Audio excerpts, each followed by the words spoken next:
Kaixo, kaixo! Orain alderantzizko proportzionaltasun problemak aztertuko ditugu. Beti bezala gogoratu. Problema matematiko bate ebazteko gutxienez 3 edo 4 aldiz irakurriko dugu problema. Lehenengoan, problemaren testu inguruari buruzko ideia hartuko dugu. Bigarrengoan, magnitudeak definituko ditugu edo honi buruzko eskematxo bat egingo dugu. Hirugarrengoan, problema ebatziko dugu eta bukatzeko atera dugun emaitzak zentzua duen edo ez egiaztatu beharko dugu. Oraingoan, alderantzizko proportzionaltasun problemak lantzeko liburuko adibide hau erabiliko dugu. 6 pintorek 8 egun behar dituzte etxe bat margotzeko. Zenbat egun beharko dituzte 4 margolarik lan bera egiteko. Lehendabizi, magnitudeak definituko ditugu. Hau da, margolariak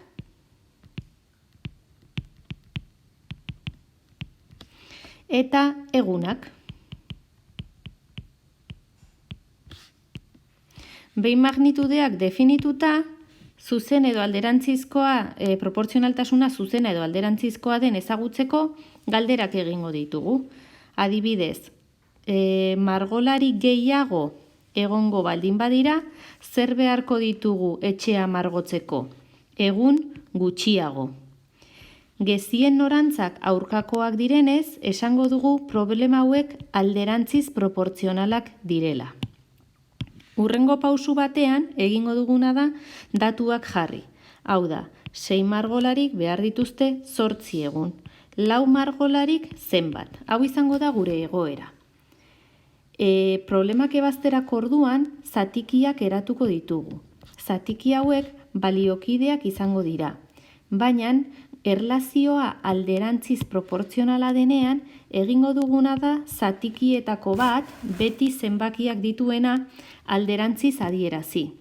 Hau da, matematikoki hau ebazteko 4 zati 6 berdin 8 zati isa ebatzi beharko dugu. Berriro ere zatiki baliokideak direnez, gurutzatuta biderkatuz emaitza berdina izateko propietatea betetzen dute. Beraz, zer izango dugu hemen? 4 bider isa berdin 8 bider 6. Isa 8 bider 6 zati 4.